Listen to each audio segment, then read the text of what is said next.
एक पिठेरा में आपकी जानकारी में है कि संस्कृत विद्यालय से संबंधित एक कार्यक्रम था और वहाँ मूर्ति का भी अनावरण हुआ है। उसके बाद सुनीता जी के यहाँ मेरे विजिट का था, फिर अभी आपके बीच में हूँ, फिर पूर्व नगर पालिका अध्यक्ष के यहाँ का कार्यक्रम है, अनीता रविशंकर जायसवाल, दिनेश जैन जी के यहाँ है और काबरा जी के यहाँ है, और कुछ परिवारों में जहाँ गमी हुई है वहाँ मुझे शोक संवेदना व्यक्त करने जाता। प्रश्न ये उठता है, मुझे निर्देश हुआ है आप लोगों की तरफ से कि मैं पहले अपनी बात कहूँ, फिर मैं फ्लोर आपको दूँ। बड़ी स्वाभाविक बात है कि हमारे प्रदेश में और देश में जो स्थितियां निर्मित हो रही हैं वो बहुत चिंतनीय है। और ये मैं राजनीतिक दृष्टि से नहीं बोल रहा हूँ, ये अलग अलग सब्जेक्ट के स्पेशलिस्ट जो हैं और ख़ासतौर से आप जैसे जो बुद्धिजीवी वर्ग हैं उनका विश्लेषण और आंकलन। बात प्रदेश से अगर शुरू करें, देश की करें, कानून व्यवस्था की करें, महंगाई की करें, बेरोजगारी की करें, आर्थिक स्थिति की करें, तो सभी फ्रंट में ये स्थिति है कि नियंत्रण से बाहर। कानून व्यवस्था की बात करेंगे तो बहुत लंबी बात हो जाएगी, लेकिन संकेत के तौर पे मैं ये निवेदन करना चाहता हूँ कि कानून व्यवस्था की स्थिति जो बिगड़ रही है उससे आम आदमी ही प्रभावित नहीं है। राजनीतिक दल के लोग ही बदले की भावना के शिकार नहीं हो रहे हैं। अभी तो हमारे वो सम्मानित पत्रकार जगत से भी संबंधित साथी इससे प्रभावित हो रहे हैं जो निष्पक्ष पत्रकारिता में विश्वास रखते हैं। मिसाल के तौर में सीधी जिले में जो हमारे निर्भीक पत्रकार को निर्वस्त्र करके थाने में बिठाकर प्रताड़ित किया गया, वो एक सीधा साधा इशारा है कि आप निर्भीकता से पत्रकारिता जब करेंगे तो एक सवालिया निशान आपके दिमाग में हो। और उस घटना की न केवल हमारे प्रदेश में बल्कि पूरे देश में निंदा की गई। अब बात आती है अलग अलग वर्ग। आज किसान और मजदूर सड़क पर है, आज नौजवान बेरोजगार है, आम इंसान महंगाई से परेशान है और देश की अर्थव्यवस्था वेंटिलेटर पे है।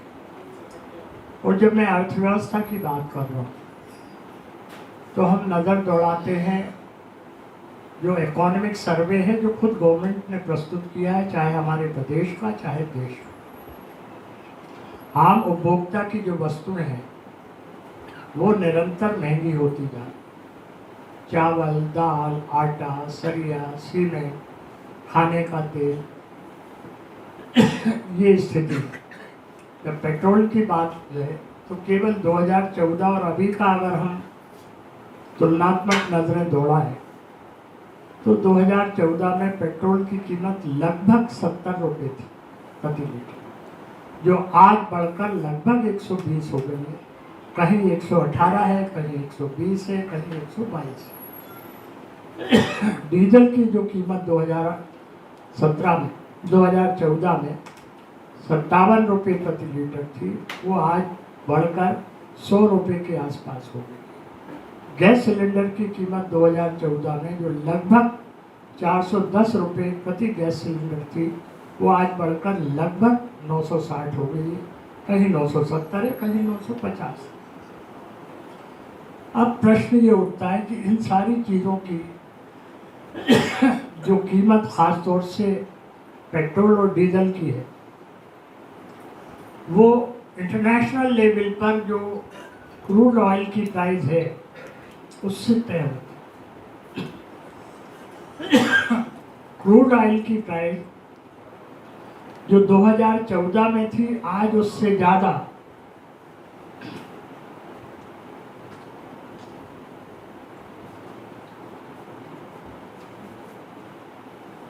क्रूड ऑयल की प्राइस इंटरनेशनल मार्केट में जो 2014 में थी आज उससे कम है। इसका मतलब ये है कि पेट्रोल और डीजल की दाम कम होना चाहिए, जो लगभग 2 गुना या उसके आसपास बढ़ गए। तो इसके पीछे क्या कारण? इसके पीछे गवर्नमेंट ऑफ इंडिया की और स्टेट गवर्नमेंट की वो नीतिगत निर्णय है जिससे ये प्राइस प्रभावित हो रहे। आप पूछेंगे वो कौन है? Excise duty.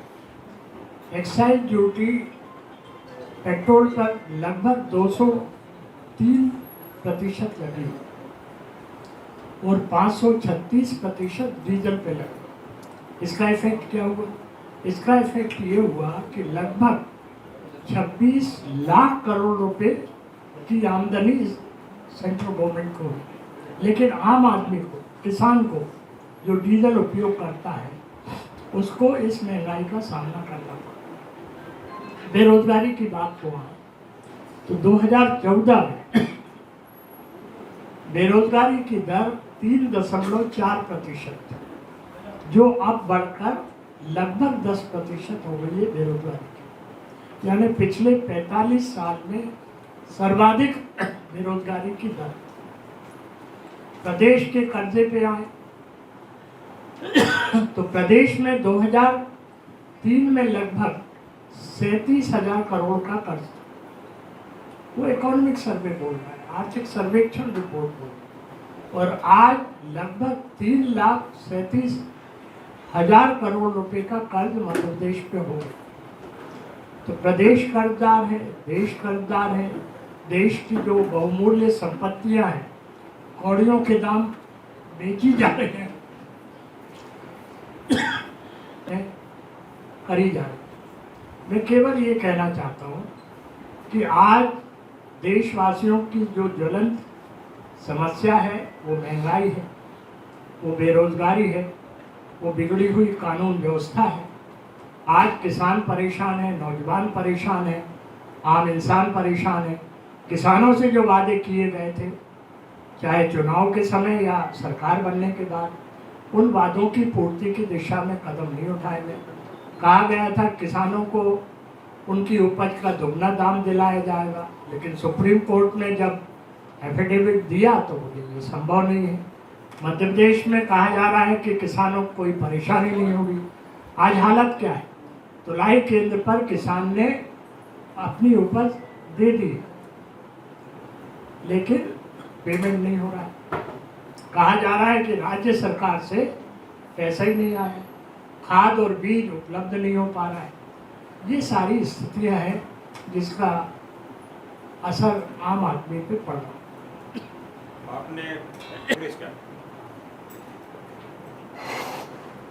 आपने बहुत सही प्रश्न किया कि विपक्षी पार्टी के रूप में कांग्रेस क्या रोल कर रही है। कांग्रेस संसद से लेकर सड़क तक इन मुद्दों को उठा रही है। आप कहेंगे कैसे? लोकसभा में हमारे नेता राहुल गांधी जी ने इस इशू को उठाया, श्रीमती सोनिया गांधी ने उठाया, हमारे कांग्रेस के मेंबर पार्लियामेंट ने उठाया, राज्यसभा में मल्लिकार्जुन खड़गे ने उठाया, दिग्विजय सिंह जी ने उठाया। इन सारे लोगों ने इस मसले को उठाया, राज्य में विधानसभा में भी उठाया। लेकिन बात यह है कि एक तो ये चाहे लोकसभा, राज्यसभा हो या विधानसभा हो, हमारे दो विधायक बैठे हैं जो बहुत सक्रिय। पूरा टाइम ना तो विधानसभा चलाई जाती है और ना पूरे टाइम लोकसभा राज्यसभा चलाई। ये रही सदन में कांग्रेस के द्वारा उठाए गए ये मुद्दे। सदन से बाहर आप आए दिन आप ही के पेपरों में छपता है कि विभिन्न जिलों में विभिन्न स्थानों पर, चाहे युवक कांग्रेस हो, चाहे NSUI हो, चाहे कांग्रेस हो, धरना प्रदर्शन दे रही और इन मुद्दों को उठा।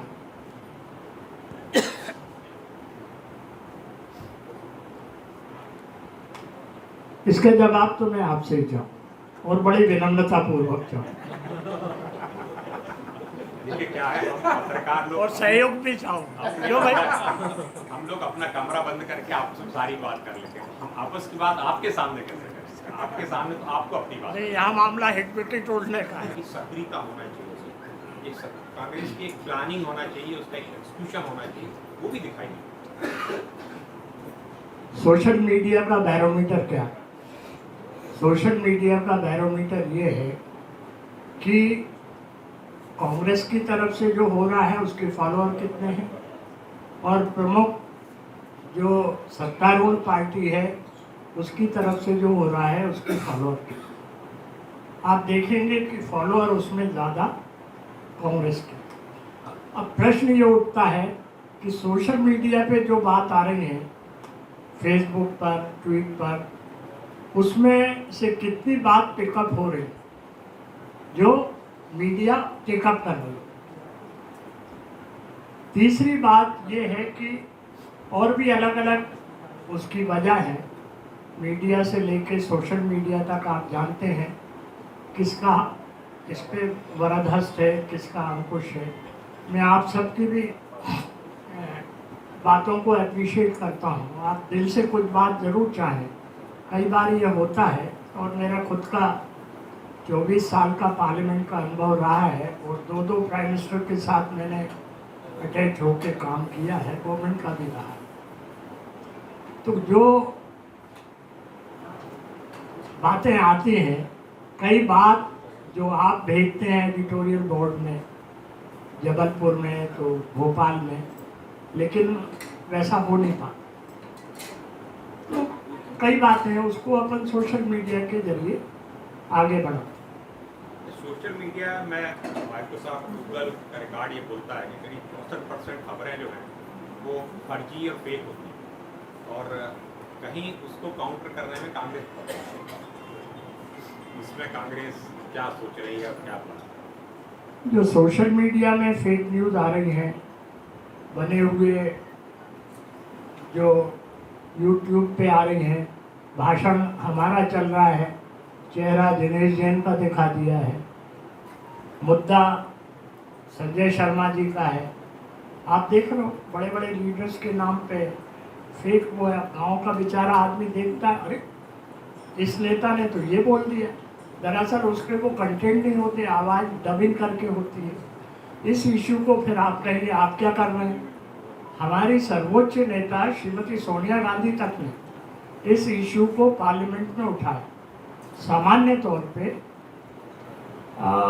नेशनल पार्टी का प्रेसिडेंट स्पेशल मेंशन या शॉर्ट ड्यूरेशन में पार्टिसिपेट नहीं करता, वो प्रेसिडेंशियल एड्रेस या फाइनेंशियल बजट में पार्टिसिपेट करता। लेकिन इस बार परंपरा से हटकर श्रीमती सोनिया गांधी जी ने जो फेक न्यूज़ चल रही है, जो सोशल मीडिया का दुरुपयोग हो रहा है, उस मुद्दे को उठाया। में डर है, दहशत है, हर सही बात करने वाले को देशद्रोही का तबका लगा दिया जाता है। लोग सही बात कैसे करें?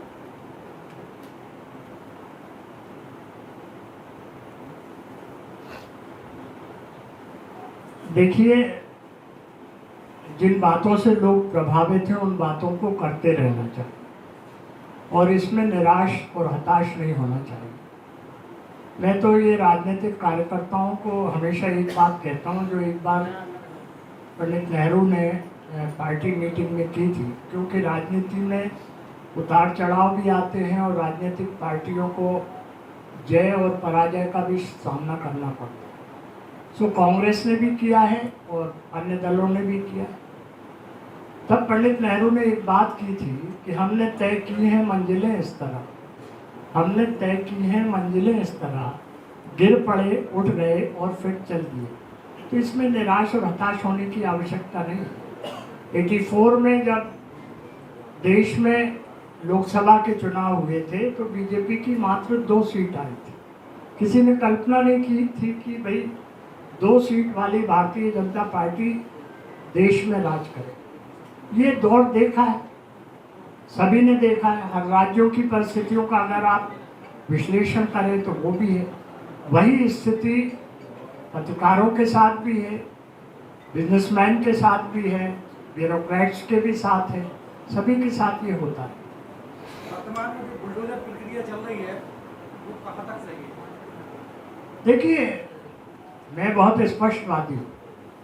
अगर अतिक्रमण किसी ने किया है तो अतिक्रमण हटाया जाना चाहिए, लेकिन अगर किसी ने किया ही नहीं है और राजनीतिक चश्मे को देख के चीन के बदले की भावना से ये कदम उठाया जाए तो निश्चित रूप से ये चिंतनीय भी है और निंदनीय भी है। और कुछ चीज़ ऐसी होती हैं जिनमें हमें जुडिशियल प्रोसेस से गुजरना पड़ता है। मिसाल के तौर पे अगर कहीं दुर्भाग्यजनक कम्युनल राइट्स हुए तो उसके लिए जिम्मेदार और जवाबदार कौन है, ये तय कौन करेगा? ये तय या तो आपके पास परफेक्ट फुल प्रूफ मटेरियल हो या जुडिशरी के द्वारा लिया गया निर्णय हो। और अगर बदले लेने वाला खुद जुडिशरी का काम करने लगे तो ये देश के लोकतंत्र पर खतरा है। सरकार नगरीय निकाय चुनाव, जिला पंचायत चुनाव से क्यों बच रही है? 2 साल 3 साल हो गए क्योंकि आपकी पार्लियामेंट बड़ी लंबी रही है, तो क्या कारण है सरकार का इसके पीछे कि इन सब चीज़ों से बचना चाहते हैं? देखिए, ये प्रश्न तो सरकार से संबंधित है। हम लोग जो राजनीतिक पार्टी के लोग हैं वो ये मान के चलते हैं कि नगरीय निकाय चुनाव से वो बचना चाहते हैं। और शायद बहुत स्पष्ट मैं आपको कह दूं, वरना मैं कह देता कि ये तो सरकार से संबंधित प्रश्न है, लेकिन हमारा विश्लेषण ये है कि शायद वो पंचायत चुनाव कराएं, नगरीय निकाय चुनाव टालें। आपने कहा कि आप 24 साल तक आपने दिल्ली में इस तरह के काम किया। अगर कांग्रेस के संगठन की स्थिति देखी जाए तो संगठन के रूप में विभिन्न प्रदेशों में कांग्रेस का संगठन बिखर सा गया। इसका क्या कारण है, इसका क्या कारण? देखिए, इस बारे में हर लेवल पर चिंतन हो रहा है, मनन हो रहा है, और एक चिंतन शिविर का आयोजन राजस्थान में ऑल इंडिया लेवल पे किया जा रहा है। पहले चिंतन शिविर हमारे मध्य प्रदेश में पचमढ़ी में भी हुआ, शिमला में भी हुआ, जयपुर में भी हुआ, और उस समय भी हम लोगों ने ये रूपरेखा, रणनीति और कार्य योजना तैयार की थी जिसको आप बाद में अमली जामा पहनाए थे। आज की परिस्थितियों के परिप्रेक्ष्य में भी चिंतन शिविर आयोजित करने का निर्णय लिया गया है। उसके बाद निश्चित रूप से जो इफेक्टिव रणनीति है वो आपके सामने है। पूर्व हमारे कुछ स्थानीय मुद्दे हैं, जैसे खासतौर पर रेत की रेट को लेकर विधायक जी भी सीएम से मिले, तो उसमें क्या हुआ? अभी तक तो रेट उसके कम नहीं हुआ, सुविधा जो रॉयल्टी का नहीं, इसके लिए धरने पर बैठे थे, तो उसमें क्या चर्चा हुई और आगे आपकी तरफ से क्या हुआ?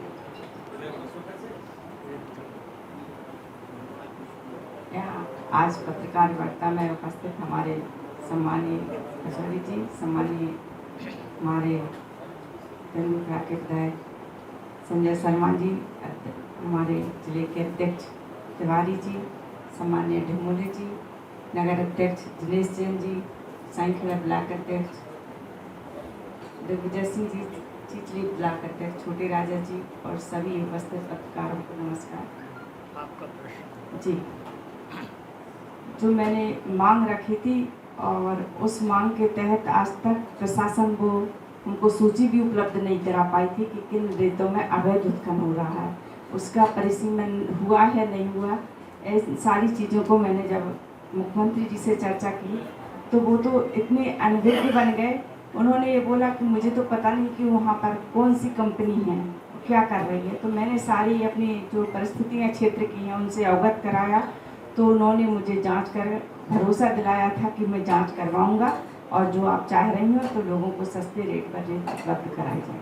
अभी आगे आपके क्या कदम रहेंगे, जैसे नहीं हो रही है कम रेट? अब वो तो सरकार की नीति है, जैसी सरकार नीति से चलाएगी तो वो चलेगी। अपना जितना विरोध करने का मेरा था तो मैंने विरोध किया, और मैं हमेशा चाहूँगी कि क्षेत्र में जो उसके कारण अव्यवस्था हो रही है उस व्यवस्था को सुधारने के लिए मैं हमेशा प्रयास करूँगी। राजस्व विभाग में भी काफ़ी घोटाले हुए हैं वाटर वाला। इसके लिए कुछ आपकी तरफ से सैकड़ों एकड़ जमीनों के घोटाले सामने आए, शासकीय अस्पताल का भी आया, कॉलोनियों के भी आ रहा है। इसके लिए प्रशासन जिम्मेदार है और उसको जांच करना चाहिए और वो जांच करके बताएगा कि कहाँ गलत है क्या कहाँ सही है।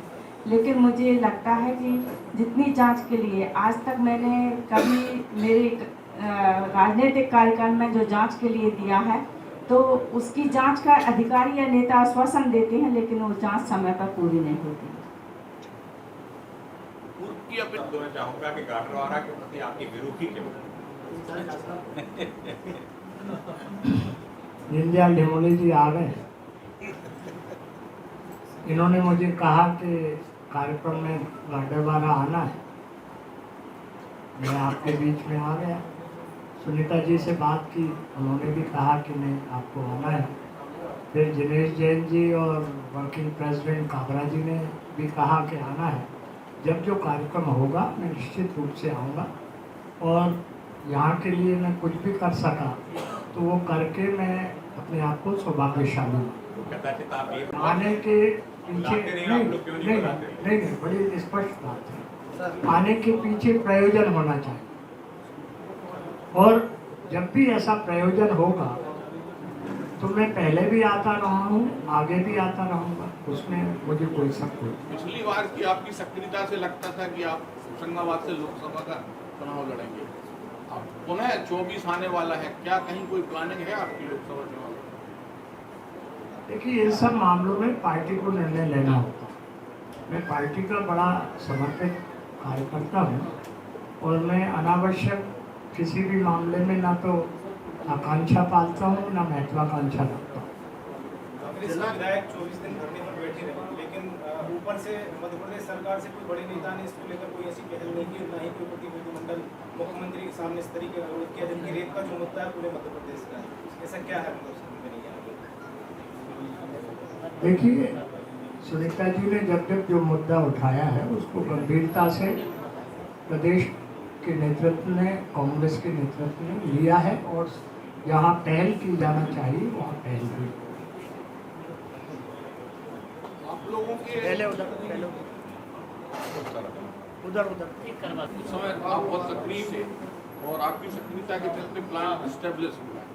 यहाँ क्षेत्र के लोगों ने बड़ी अपेक्षाएं लगा रखी थी कि इस क्षेत्र का बहुत विकास होगा, गाडरवाड़ा क्षेत्र को इंजीनियरिंग कॉलेज या मेडिकल कॉलेज जैसी कोई सुविधा मिलेगी। लेकिन अब जो एनटीपीसी का रोजा, मैं ये चाह रहा हूँ कि आपकी तरफ से कोई ऐसे प्रयास, पूर्व में तो बहुत प्रयास किए गए लेकिन उसमें कुछ रुकावट आ गई बीच में। क्या कारण लगता है, क्यों नहीं होगा? नहीं, मैं वो जानना चाह रहा हूँ कि आखिर क्यों नहीं मैं आपसे जानना चाहता मैं हूँ एनटीपीसी यहाँ कैसे आई, किस प्रक्रिया से गुजरने की बात आई, इसकी जानकारी मुझसे ज़्यादा आप सबको। इसलिए आपसे मैं केवल ये विनम्रता पूर्वक कहना, एनटीपीसी का प्रोजेक्ट हो चाहे राजीव गांधी विद्युतीकरण योजना में नरसिंहपुर जिले को शामिल करने की बात हो, चाहे अन्य केंद्रीय योजनाओं का लाभ नरसिंहपुर को मिले ये सुनिश्चित करने की बात हो, या रेलवे डिपार्टमेंट का लाभ नरसिंहपुर वासियों को विभिन्न ट्रेनों के स्टॉपेज से या नई ट्रेन चलाने से मिले, मैं उसके विस्तार में नहीं जाना चाहता हूँ। ये उस समय काफ़ी हुआ जब यूपीए की सरकार दिल्ली में थी। बाद में एनटीपीसी पे लेके आता। प्रारंभ में एनटीपीसी का स्थान कोई दूसरी जगह नरसिंहपुर जिले में ही था। वो स्थान के संबंध में क्या हुआ आप जानते हैं। और एक बार स्थिति ऐसी हुई कि नरसिंहपुर जिले से एनटीपीसी अन्यत्र किसी दूसरे प्रदेश में चली गई। कुछ ऐसा रहा कि वहाँ वो नहीं जा पाई। उस समय जो एनर्जी मिनिस्टर थे उनका भी सोचना था कि उनके प्रदेश में चली जाए, लेकिन प्रधानमंत्री जी ने और कांग्रेस अध्यक्ष श्रीमती सोनिया गांधी जी ने दिलचस्पी ली और अल्टीमेटली इसी क्षेत्र में एनटीपीसी है। अब इस क्षेत्र में आए तो वायबिलिटी रिपोर्ट बनाना पड़ता है कि अगर उस स्थान पे तुगड़ा में नहीं आई तो कहाँ आए। ये पहला केस था कि एनटीपीसी का चेयरमैन खुद आए इस जगह को देखने के लिए, और ये सब हुआ। उस समय फिर अन्य क्या सुविधाएं इस प्रोजेक्ट के साथ मिले, जिसमें hospital, educational institution, CSR fund, ये सब की बात थी। और इससे महत्वपूर्ण बात थी कि स्थानीय लोगों को रोजगार मिले। तो जो पेपर तैयार हुआ था, मेरे पास रखा है, उसमें ये सारी बातें थी, अब प्रश्न ये है कि डिसाइडिंग फैक्टर कौन है, पहल कौन का। जैसे रेलवे की बात आई थी, उस समय के हमारे चारों विधायक उस समय के रेल मंत्री जी के पास स्टॉपेज के लिए गए कि यहाँ स्टॉपेज होना चाहिए। रेल मंत्री जी ने उदारता पूर्वक कहा कि स्टॉपेज क्यों, नई ट्रेन लो। तो नई ट्रेन जबलपुर से लेके दिल्ली तक हुई। तो बात आई कि स्टॉपेज कहाँ होंगे, तो स्टॉपेज की शुरुआत हुई जबलपुर, श्रीधाम, नरसिंहपुर, तरेली, गाडरवारा, पिपरिया, होशंगाबाद, भोपाल, आगरा और दिल्ली। बोलो कितने VIPs के एरिया रह गए थे, ग्वालियर, विदिशा, ये वो, आगरा। सो वो हुआ। इसी प्रकार से पावर ग्रिड कॉरपोरेशन का ऑफिस और प्रोजेक्ट आना था इटारसी में, पथरौटा में। इंडिया में हाईएस्ट फंड सेक्शन पथरौटा में हुआ, उसके साथ साथ स्कूल और हॉस्पिटल हुआ। राजीव गांधी विद्युतीकरण योजना में केवल मध्य प्रदेश को एक जिले को सैंक्शन मिलना थी, एक जिले। अब उस जिले के लिए जिद्दोजहद शिवपुरी की भी थी, छिंदवाड़ा की भी थी, भोपाल की भी थी, लेकिन यही MLA गए। उस समय एनर्जी मिनिस्टर को, उसी समय mister Anil Rajdan secretary power थे, बुलाया, लेकिन मध्य प्रदेश में किसी एक जिले को मिली तो वो नरसिंहपुर। इसी प्रकार से विभिन्न योजनाओं के अंतर्गत लाभान्वित हुए। प्रश्न में इस बात पे कह रहा हूँ, जैसे security paper mill Hoshangabad reserve bank of India को जाने की बात। तो रिजर्व बैंक, जब उस समय के फाइनेंस मिनिस्टर को बोला गया तो उन्होंने कहा रिजर्व बैंक ऑफ इंडिया के गवर्नर वर्तमान प्रधानमंत्री हैं, कैसे रोकोगे। लेकिन उनकी कृपा थी, उन्होंने पहल की और उन्होंने फाइनेंस मिनिस्टर प्रणब मुखर्जी को पहले भेजा, जिन्होंने 200 करोड़ से ऊपर दिए, और बाद में स्टेट फाइनेंस मिनिस्टर पवन बंसल को भेजा। मेरा कहने का आशय ये है, ऐसे बहुत सारे प्रोजेक्ट्स और बहुत सारी स्कीम कि पहल कौन करे और पहल किससे हो, और उस पहल का असर क्या होगा, ये विचार करने की। मैं किसी पे दोषारोपण नहीं कर रहा। यहाँ इस जिले में विकास की बहुत संभावना है। सवाल ये है कि उस विकास की तरफ ध्यान दिया जाए। हमारे भाई ने प्रश्न किया था कि बिल्कुल उन्होंने मौजूद प्रश्न किया था कि आप इन मुद्दों को क्यों नहीं उठाते, और क्या है। आज जब बात सांप्रदायिकता की हो रही है, आज कथित राष्ट्रवाद की हो रही है, आज राम राज्य की बात हो रही है, तो राम राज्य की तो बड़ी स्पष्ट बात है कि दैहिक दैविक भौतिक तापा राम राज्य का होना व्यापा। कहीं भी जो है रोगी नहीं होगा, निरोगी रहेंगे। आज क्या स्थिति, लेकिन लोग इन बातों में ना आए, इस बात के लिए हमको एक जागृति करना पड़ेगा, समझाइश देना पड़ेगा। कई बार ऐसा होता है कि अच्छे परिणाम आने में वक्त लगता है, लेकिन संयम रखना चाहिए और हमें प्रयत्नशील। ये तो मतलब आप देखो, बहुत स्पष्ट बोलूं या मैं चाय पे बोलूं? नहीं आप तो बिल्कुल बोलो। हाँ, तो बोले तो बात ये रहती है कि ये जो सेंट्रल गवर्नमेंट से प्रोजेक्ट रहते हैं उसमें ज़्यादा असरदार वॉइस किसकी मानी जाती है? आप देख रहे खाते हैं, भी जाओ। आप देख रहे हैं जहाँ पहले जिले में 6 ब्लॉक थे वहाँ आज 12 ब्लॉक, हमारे 12 ब्लॉक अध्यक्ष हैं। और संगठन का विस्तार यदि नहीं होता और संगठन मजबूत नहीं होता तो आज 3 विधायक कांग्रेस के आपको बीच बैठे हैं।